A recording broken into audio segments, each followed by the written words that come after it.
Hello to all. तो आज हम द हिंदू के 23 अक्टूबर 2024 के कुछ करंट अफेयर्स को डिस्कस करते हैं। सबसे पहला क्या है, Modi meets Putin offers help to end conflict. तो ये मोदी जी पुतिन से मिले हैं, कहाँ पे मिले हैं? ब्रिक्स की समिट 2024 में मिले हैं। किस जगह पे? कजान, रशिया में हो रही है। रशिया की कैपिटल क्या है?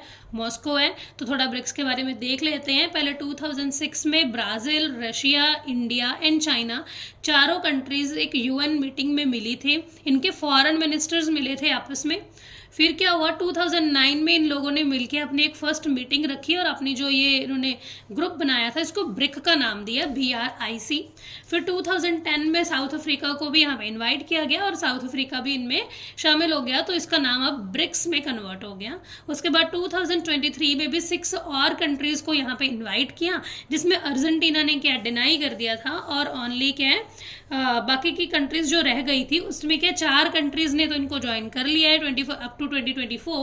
कौन सी जो इस बारी आई है? UAE, इथोपिया, ईरान, इजिप्ट और सऊदी अरेबिया का भी जो डिसीजन है वो इसके लिए पेंडिंग है। ठीक है, तो नेक्स्ट देखते हैं। अगली जो न्यूज़ है हमारे पास ये एडिटोरियल वाला है। तो क्या लिखा है इसमें? On sanction and shadow fleet.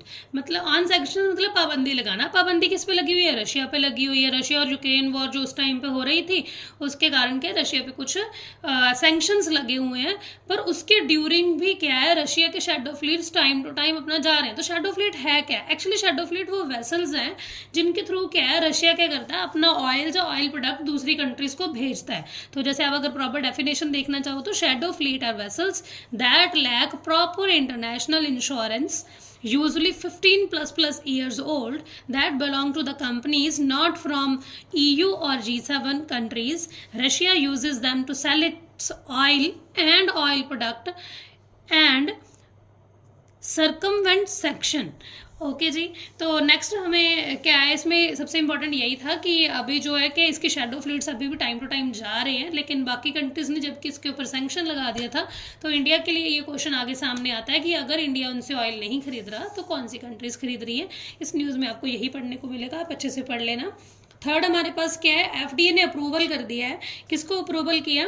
कोबेन्फी को। कोबेन्फी एक मेडिसिन है, किसके लिए होती है? जो शीजोफ्रेनिया विकेटनेस के लिए, ये बीमारी के लिए जो दवाई है उन्होंने सैंक्शन की है।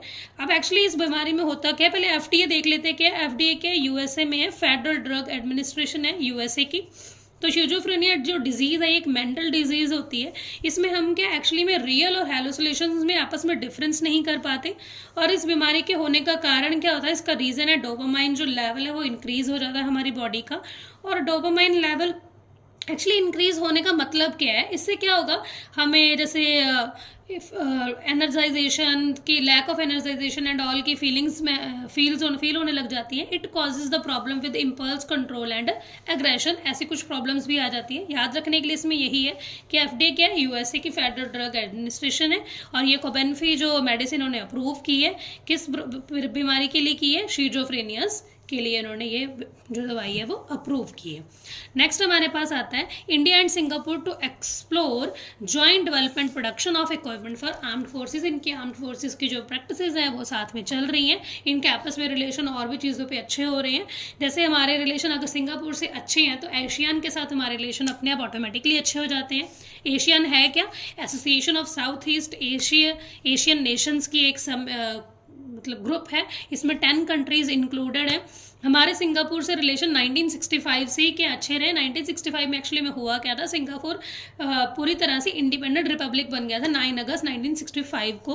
तो क्या हम वैसे भी सिंगापुर के साथ जैसे ये एशियान हो गई, ईस्ट एशिया समिट हो गई, या G20 की जो समिट्स होती हैं उनमें एक्टिवली पार्टिसिपेट करते रहते हैं। तो सिंगापुर के साथ हमारे रिलेशन बाकी सब चीज़ों में भी अच्छे ही हैं और अच्छे हो जाएंगे टाइम टू टाइम, जैसे जैसे हमारी ये आर्म्ड फोर्सेज इक्विपमेंट वगैरह के काम जो चल रहे हैं। तो नेक्स्ट क्या है, IMF retains India's growth projection at 7% for financial year 25। तो क्या है, इस 25 फाइनेंशियल ईयर का इस साल का हमारा 2024 से 25 तक का जो फाइनेंशियल ईयर है, इसका जो उन्होंने ग्रोथ प्रोजेक्शन बताया वो 7% बताया, जबकि 23 to 24 का उन्होंने 8.2% बताया था। अब एक्चुअली में क्या है, ये कुछ अभी मतलब कोविड वगैरह आया था, उसके कारण कुछ प्रॉब्लम्स क्रिएट हो रही हैं। बाकी आपको पता ही है महंगाई तो है ही है, तो इसके कारण है। महंगाई पहले कितनी थी जब वो हमारी कोविड का टाइम चल रहा था, 9.4% से अब कम होकर 3.5%। ये अभी इसका एक्सेप्शनल माना जा रहा है कि इतना हो जाएगा, ठीक है। तो नेक्स्ट हमारे पास क्या है, गूगल इन्वेस्ट कर रहा है किसमें, न्यूक्लियर पावर में इन्वेस्ट कर रहा है। क्यों कर रहा है, क्योंकि एक्चुअली जो गूगल को लगता है कि उनके पास खुद के स्मॉल मॉड्यूलर रिएक्टर होने चाहिए, तो वो उन्होंने एक्सपेक्टेंसी दिखाई है कि वो 2030 से लेकर 2035 तक इनको इंस्टॉल करना और बनाना भी शुरू कर देंगे, ठीक है। तो एक्चुअली ये होगा कि इससे हेल्प क्या होगी, इससे उनकी जो छोटी मोटी एनर्जी नीड्स हैं उनको इतनी चाहिए जितनी नीड उनको सफिशेंट चाहिए होती है उनकी, वो कंप्लीट हो जाएगी। और इससे हमें क्या बेनिफिट होगा, क्योंकि ये जो एसएमआर है ना, ये कार्बन फुटप्रिंट को क्या कर देता है, लेस कर देता है। तो इससे हमें हेल्प होगी, गवर्नमेंट इस पॉलिसीज को सपोर्ट कर रही है। एक्चुअली में एसएमआर है क्या, तो हम ये देख लेते हैं। सबसे पहले लार्ज स्केल रिएक्टर होते हैं जो हमें क्या 300 मेगावाट से 1000 मेगावाट तक की एनर्जी प्रोड्यूस करके देते हैं, जबकि जो एसएमआर जिसकी हम बात कर रहे हैं, स्मॉल मॉड्यूलर रिएक्टर होते हैं जो, इनको आप कहीं भी कैसे भी, इनके जैसे इनके पार्ट्स होते हैं छोटे छोटे, कहीं भी जाके इंस्टॉल कर सकते हो। तो ये हमें क्या करते हैं, 20 मेगावाट से 300 मेगावाट तक की एनर्जी प्रोड्यूस करके देते हैं। एक माइक्रो रिएक्टर होते हैं जो 1 मेगावाट से 20 मेगावाट तक की, इनको आप ट्रक्स में भी इंस्टॉल कर सकते हो माइक्रो रिएक्टर्स को। तो फिलहाल के लिए आज के करंट अफेयर्स में इतना ही था। तो आप इनको दोबारा से रीड करो, इनके स्क्रीनशॉट ले लो वीडियो को पॉज करके। थैंक यू सो मच, मिलते हैं नेक्स्ट वीडियो में।